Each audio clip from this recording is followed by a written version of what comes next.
This morning, I'm going to be talking about the victory of the higher self. It is a very basic talk this morning and simple, yet it is also very, very beautiful. Keep your mind open, try to stay concentrated. So even though you may have heard these ideas before, see if you can't go a little bit more deeply into the significance of what it means to have victory over the higher self. As we enter into the path of change, the path of transformation, the path of consciousness, of expanding and evolving consciousness, and dedicated service, we soon begin to realize that we are not traveling alone. Yet in the beginning, I think we are, because our parents look at us in an odd way. Our friends begin to make excuses of why not to go to movies with us anymore. And why is it? It's because our consciousness is changing.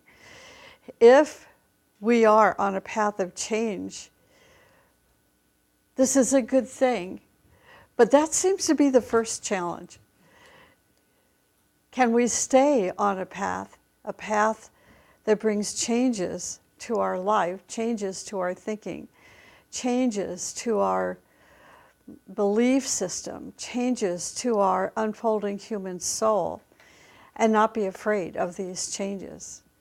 And the test is people will oftentimes try to make us afraid that these changes are different from the norm, different from one's beliefs, different from the popular vote. And if you're the kind of person that doesn't want to be different but wants to stay the same, then you will not pass that test and you will miss it. But after a while, we begin to realize that we're not traveling a path in which we set out to sail the stormy waters by ourselves. And pretty soon we begin to find co-workers. It's just like we go up to this person and it's like, gosh, I don't know you, but why do I feel like I do? And then we engage in a conversation and we realize that we have things in common. These new changes that are taking place in our consciousness and our belief system seems to reflect this person that we don't know, but we feel like we know. And then it becomes a joy. And then we use phrases like-minded people. These are my friends. They're like-minded people. And then in time, in a particular incarnation, we are introduced to our first earthly teacher. And then finally, our inner teacher. We're drawn to and recognize and put in contact with our inner teacher, and then ultimately our master.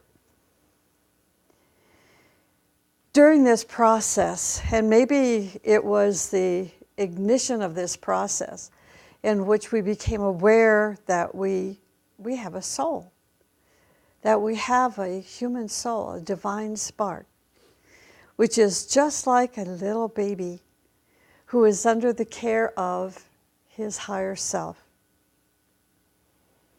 The human soul is also given another name, which is called the jewel in the lotus. As you travel this path of change, this path of transformation and service, life to life, you begin to make contact with what we call the lotus. And in this contact, we feel a need to feed the petals in the lotus, nurturing them and exposing them to increasing sun until one day the jewel in the lotus, our human soul, stands totally and fully revealed through the total blossoming of the lotus. And it is at this point we can then celebrate the victory over the higher self. Even though I don't have time this morning, one thing I would like you to think about is, what does it mean to nourish your petals? I would so like to talk about it. Maybe we can talk about it in classes this week. So this victory of the higher self, is recognized for the achieved level of beingness that we are now demonstrating. And this is how we demonstrate it. It's by way of having a certain measure of control over what we term the lower self. That we have control over the elements of the physical body, the ups and downs of the emotional body, and the prejudices and self-centered opinions and crystallized ideas of the mental body. Victory of the higher self over the lower nature means that these things begin to melt away. And it is the light of the higher self that now works through the personality, nature, through the lower self. We are now functioning within the sphere of light and love and power of the higher self. The lower self is no longer dictating your life. You no longer have strong and personal negative emotional issues or mental issues or cleavages. You no longer harbor hatred and revenge, and you have minimal problems with jealousy and separatism. You have eradicated any echoes of ego and vanity latent in your lower nature, carried over from, yes, even previous lives. It takes a steady striving, but the rewards are great. And my experience with this has been, for me, nothing short of miraculous, when I seemed to have been caught in the depths of despair and depression and woe is me, and how could these things be? And then all of a sudden, this light comes in, the answers are given, and the field is clear. But this seems to have to happen, at least it did for me, 3 or 4 times before I realized, okay, I'm not stuck down here. It is becoming that higher self that life takes on a whole different dimension. Your relationships take on a whole different dimension. Your approach to the way you understand life and the way you relate to others and the way you care for others is so different when you are becoming that higher self. But let me take those three issues, the emotional, mental issues and cleavages. Emotional issues are hatred and anger and fear, particularly fear, jealousy, revenge, and glamours. Over the years, I've realized with myself and also with co-workers that are on this path of change, this path of transformation, that it's the fears and the glamours that are so difficult to shake off, so difficult to transform. And yet we will succeed, we will be successful. The success comes as a result of increasing contact with this light and love and power of the higher self. And as we have more contact, more continuity of contact with the light and love and power of the higher self, the more we gain in confidence. And this would be capital S, self-confidence. But hatred and anger and fear and jealousy and revenge and glamours, they create 4 kinds of poison. And what happens if they are missed in a particular ether, they compose the most destructive element, which causes all degenerative diseases. Now remember, this is a buildup over different incarnations. So you may say to yourself, but I've been a pretty balanced person this life, so why am I, why do I have this degenerative disease? We can ask ourselves this question. It's okay. This is the result, of where we were in the past. And it's a way that we pay karma. It is a way that we pay karma. So even though it's difficult to go through, it's not bad. It's just calling in of a debt. The emotional body is full of glamours. Subtle force formations, which exercise great pressure on our human soul for attention and actualization. Glamours are unfulfilled desires connected to many memories and fortified with negative emotions. Mental issues are greed and ego and vanity and fanaticism and separatism. Greed, fanaticism, ego, vanity, and separatism. Greed, interesting, greed has become established in one's nature. If it does, and as it does, it begins to consume any potential of striving and sacrificial service.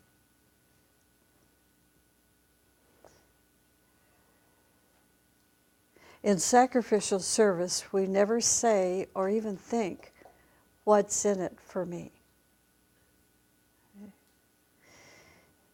The ego keeps our focus on self-importance and selfish ends. This is how you can tell when you see it in yourself or when you see it in anyone that you relate to, whether it's in a friendship or a colleague or a leader that you don't know but you are influenced by. If they operate from the point of view of self-importance, then you know that they still have an ego, and that ego is building. But a person with an ego leads that person further away from his destiny. That's a pretty shocking statement. The stronger the ego, the more that ego leads us away from our destiny. See, why it's like we're placing the ego ahead of the light and love and power of our higher self. It means we're not yet in contact, or we haven't yet had the experiences of this magnificent higher self. Because in that sphere of influence, you are humbled. You see who you are. You see who you are not. There's no need to argue and try to convince others how great you are, because that's the ego. Who cares how great you are? It is so insignificant. What is important to us is that we allow that higher self to meld into and take over our entire past. And when this occurs, that's when we step into and understand the plan of hierarchy and understand the purpose of life. And that we're more involved, more concentrated, more dedicated on finding ways to express the plan of hierarchy than we are to express our ego. Vanity masks the unreal and makes it seem real. Vanity masks the unreal and makes it seem real. It distorts the truth and promotes false images. Fanaticism creates a narrow vision, and it prevents any of us from seeing the bigger picture. So fanaticism can invade our mind, our lower mind, and through the help of illusion and the help of glamour, prevent us from seeing the bigger picture. And then separatism, which builds divisions and emphasizes individual superiority over group cooperation. It manipulates. Separatism manipulates and controls for selfish reasons. And then finally, cleavages. Cleavages are when we defeat ourselves and we weaken ourselves. These two components create cleavages in our body. This is, of course, a very important point, and we read about cleavages in the teachings, and we always try to figure out what in the heck does this mean? Well, we always try to put things at a cosmic level of understanding and make it really difficult, but in fact, a cleavage is created when we think, feel, or act in a contradictory way. For example, if we think about something beautiful and then do something ugly, we're building a cleavage. Now, this is a contradiction. When you go to a movie, I remember years ago that movie with E.T. It was the ugliest little guy. It was so ugly, everybody thought it was so cute. In such an intense way, because you get into a darkened theater and you have the whole audience, maybe depending on the size of your movie theater, 100 or 200 or 300 people, all thinking, that is the cutest little guy.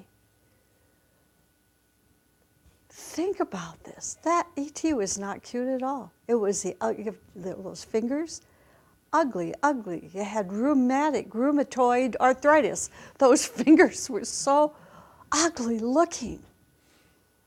And then that creates a contradiction between what our mind perceives as beauty versus ugliness.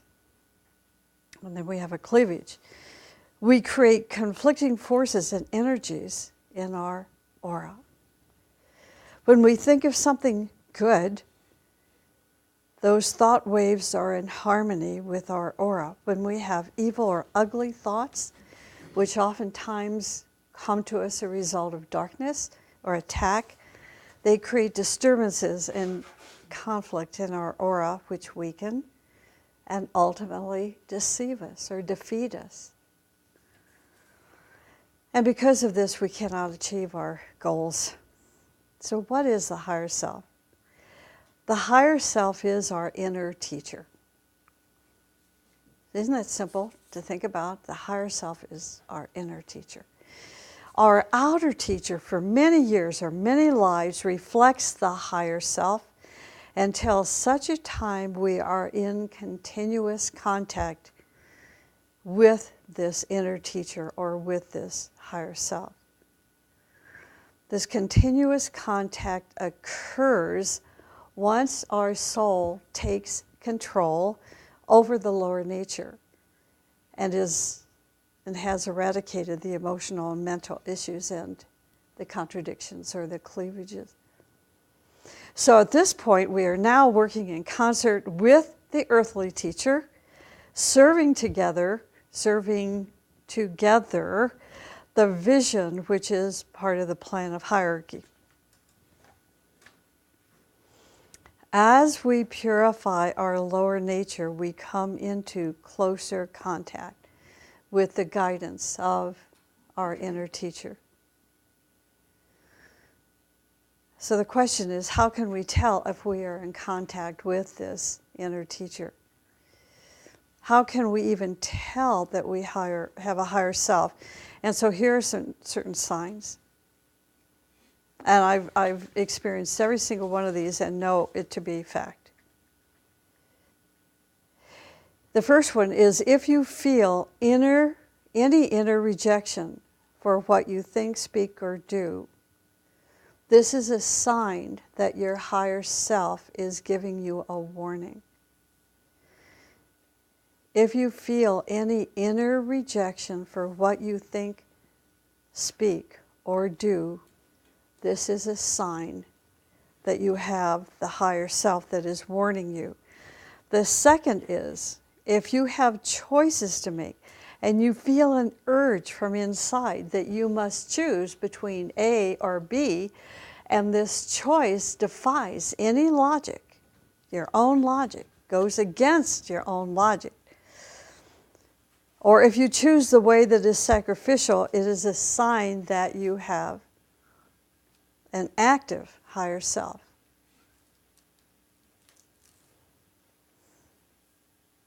Three, if you feel pain and suffering for the injustice done to others or by others and become indignant, this means that you have an active higher self.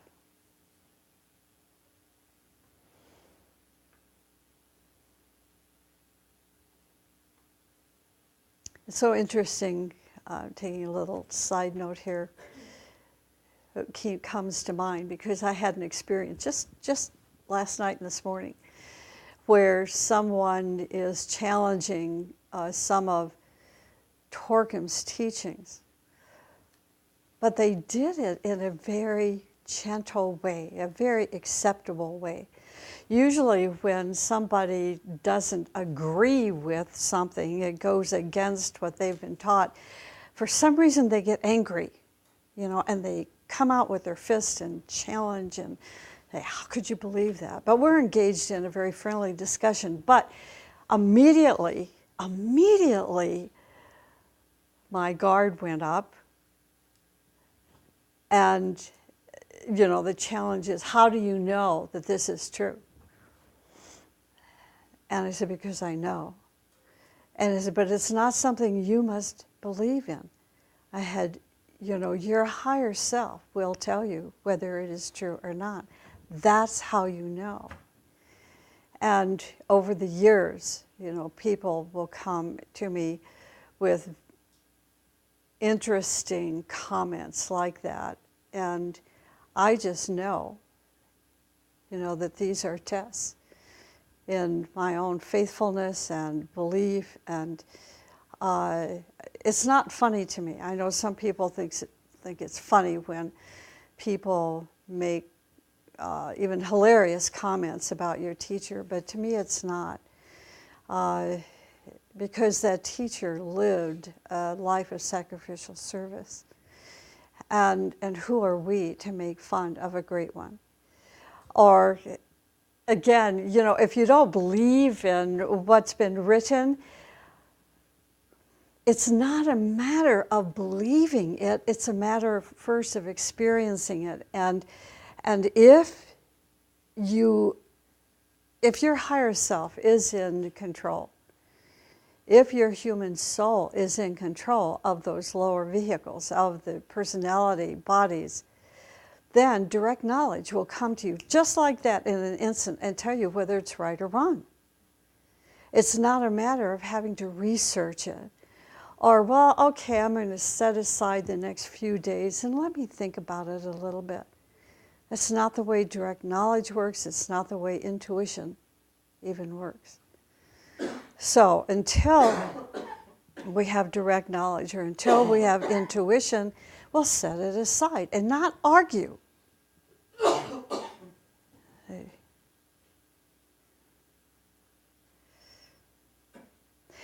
Number 4, if we fail to solve our problems, but suddenly a sense of like a flash of light from inside shows us a path out of our problem, this is a sign that you have an active higher self.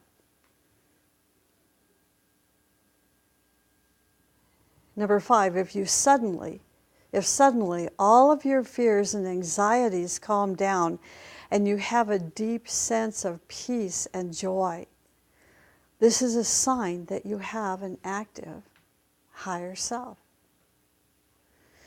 6, if you receive guidance through your dreams or visions, it means that you have an active higher self.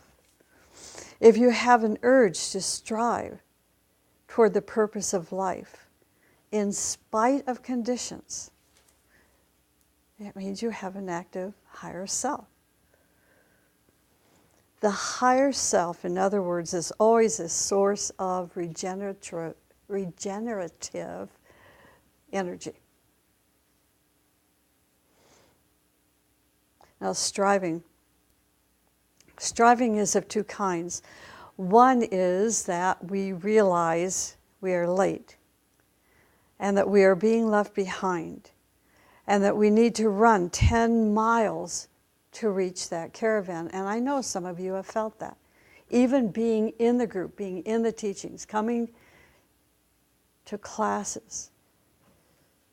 I know some of you still feel that way.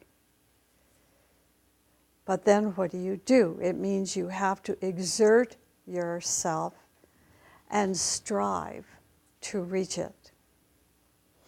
And the second kind of striving is quite a bit different, actually. It is when we try to go ahead of the caravan. See, in the first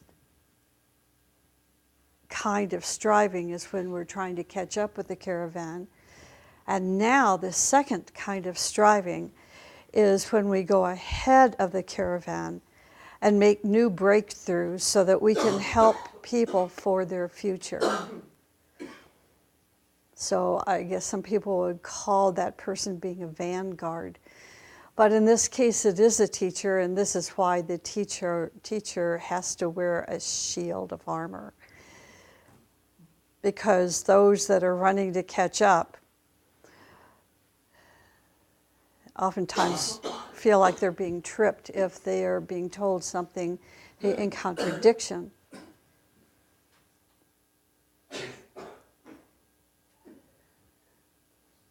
I think she has water right there. She has water right there. So in going ahead of the caravan and helping people for their future, they lead them, but they also are protectors. They are our shields of protection. And this, of course, is leadership and discipleship. So this kind of striving leads us to the gates of initiation, but it is abnormal. It's an abnormal method. Those who go ahead as vanguards and scouts to discover new and better ways of life and help their fellow brothers and sisters they help their brothers and sisters with their own sacrifice. So I just want to emphasize this point, because if we are studying with a vanguard, as described here, the leader who is ahead of the caravan, they're not going to be teaching the same thing in the same way, but they're going to advance that teaching and bring new revelations. If we do not yet have intuition, if we are not in the process of building the bridge, if we're not in contact with the higher self, then we want to stay the same. Even though in staying the same, we think we're pretty knowledgeable. Because we've been studying this and that for 30 or 40 or 50 years. or 3 years. 3 years were pretty hot stuff. 30 or 40 years of studying, we just have a lot of knowledge that has served us well, and that's the way it is. But would we find that vanguard, that leader that's ahead of the caravan, let us hope that we are now living in the light and love and power of our higher self, so that we can recognize such a leader and not get caught up with our opinions and waste all that time. Number 8, another sign of our higher self being around us is a feeling. This is a feeling that takes place like a warmth that surrounds our spine and head. Such an experience sometimes clears our head and charges us with energy. And number 9, another sign is when we have ill feelings, or that we have done something wrong, or we may find ourselves being led into doing something against our principles, knowing that nobody would know. But then we feel this strong objection from our inner light. It means that we have a solar angel, or we have a very active higher self. Now, those who do not have a higher self, this is as important because we want to recognize the signs.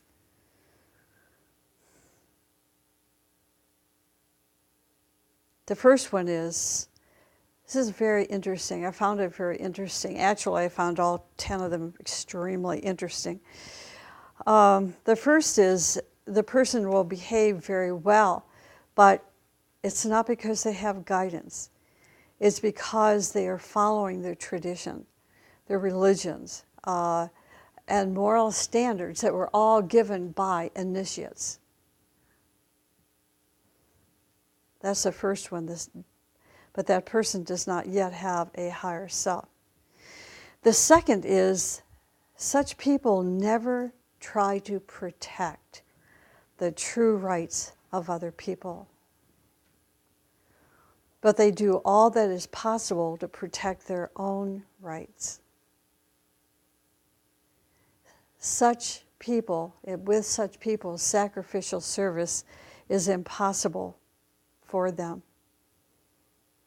The third one, this is very interesting, and I know you have found it to be true, even in your own lives. Such people are irritated by forgiveness.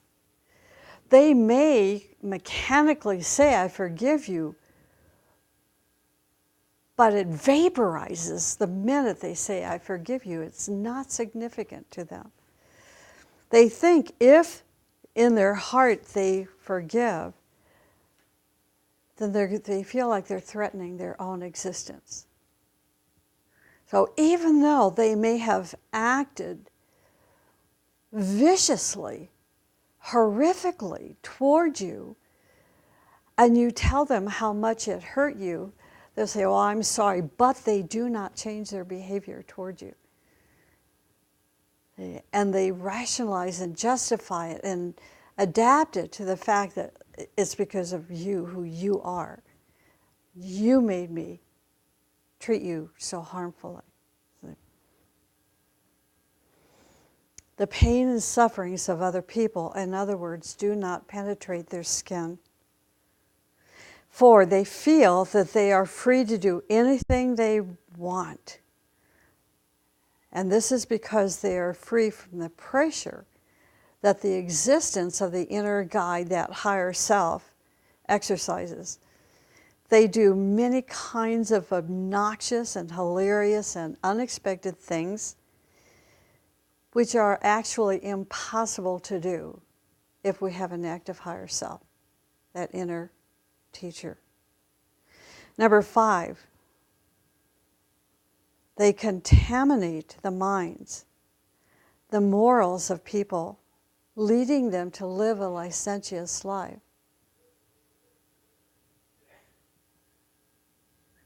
too often times, parents today have become so lenient with their children that they are misdirecting them because they don't want to lose the love of their children.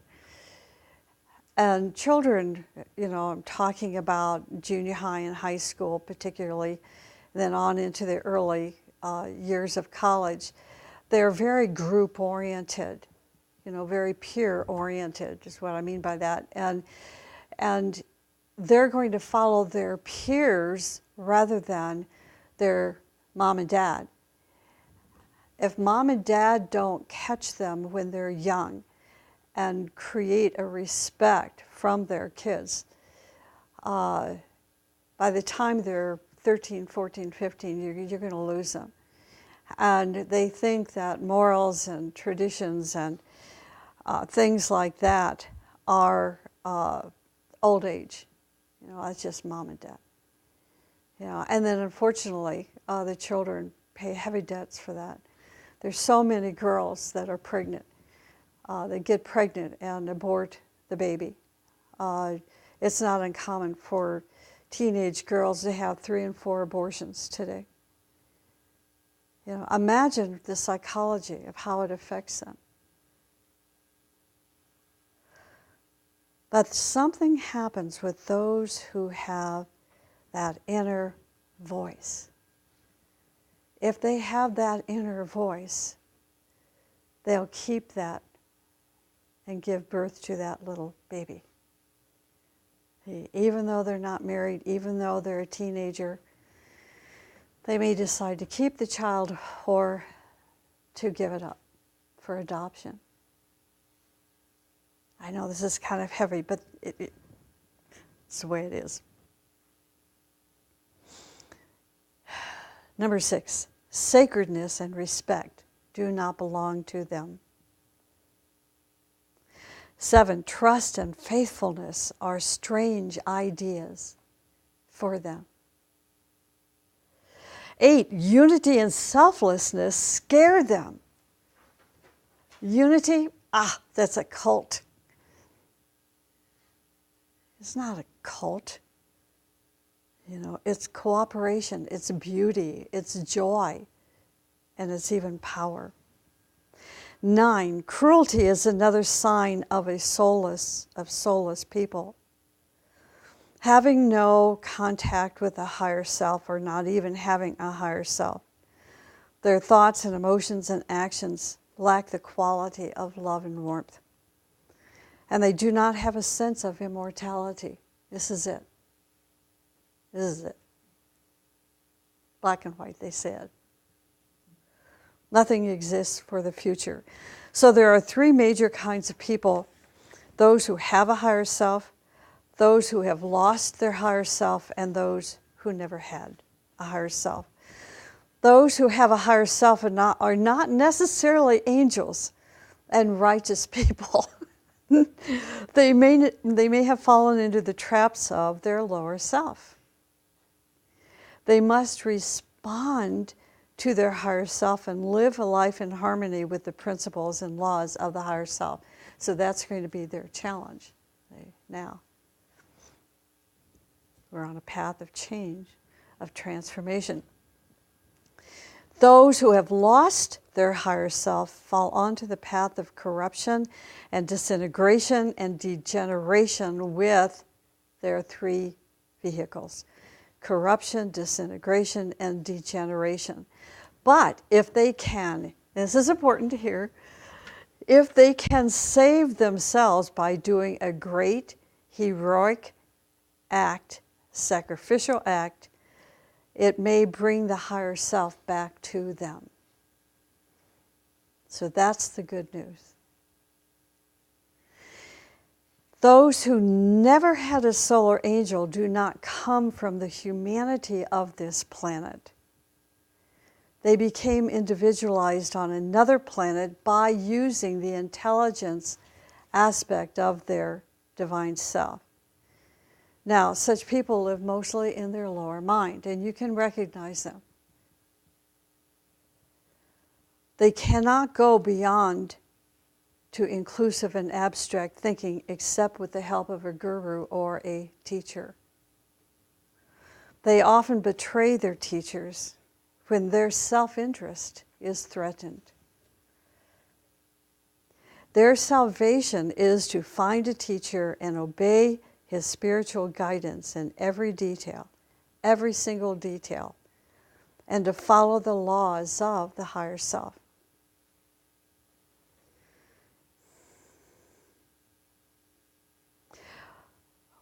Once those who never had a higher self build their antakarana bridge and come in contact with their higher mind, they can then demonstrate a great creativity and have artistic talents. They can also find themselves exercising an all-inclusive love and compassion. This is why we want to bring people like this into the teaching, if they feel so inclined.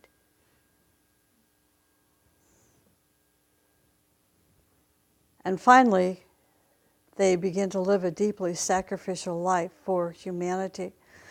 I really believe such people come under the protection then of the higher self of the group. So even though they have lost their higher self, they have the protection of the higher self of the group. And it is the light and love and power of the higher self of the group then that begins to inspire their unfolding human soul. They've got a long path ahead of them, but they will make it. And their goal, just like ours, is to build the Antakarana bridge. Now, of course, all who fuse with their higher self will demonstrate the same signs. The higher self can be victorious if the personality is subject to its will. There are basically 12 major laws, but I don't want to talk about the 12. I can tell you briefly, it's harmlessness. The laws are harmlessness, unity, evolution, purity, truthfulness, simplicity, right human relations, joy, striving, freedom, reality, and synthesis. But I wanted to talk about the law of evolution in the 2.5 minutes that are left because this is so important. The law of evolution works under the power of the cosmic magnet. Get it? Isn't that important? Okay.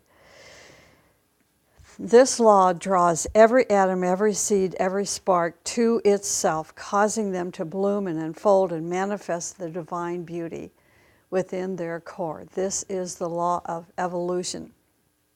It makes all of our potentials come to the surface and be actualized. Now, Helena Blavatsky says that everything in the universe progresses, even a cell and an atom. That all planes evolve, everything unfolds. All planes evolve. Don't gloss over that. Even at the worst conditions, everything unfolds. The law of evolution takes everything forward. Every atom, every form, every planet, every solar system moves ahead toward perfection. Now, this is important, and I'll say this slowly. Karmic law handles them first, but after readjustment, they move forward. So where it seems like they are not progressing or a planet is not progressing, karmic law handles them, but after readjustment, they move ahead. Often the signs of corruption and lawlessness indicate the presence. This is also important to listen to. Don't zone out on me here, okay? The presence of a new generation of students whose minds and desire nature are just on the verge of developing. This can be, even though it appears to be a sign of corruption and lawlessness, it is because of a new generation of students. And I couldn't help but think about What's going to happen when the animals, our beautiful pets, our dogs and horses and elephants, come into the human kingdom? A new generation of students. The problem of educators or mature souls is how to guide these new generations. These new generations that are coming into an age where there is pollution and high technology and unexpected opportunities and possibilities without blowing their minds, and at the same time tolerating license and without pressure and imposition. See the challenge it's going to be? It is already. But in the meantime, preventing them from destructive actions. The problem of the new flow of students in the world is a problem of, on the one hand, their immaturity, and on the other hand, an unparalleled advancement of science and technology and opportunity. And we are right here, right now. But this is why often the civilizations and cultures are destroyed by incoming undeveloped hearts and intelligences if they take over. The problem of education is to give them as much as they can handle or digest or use for the common good.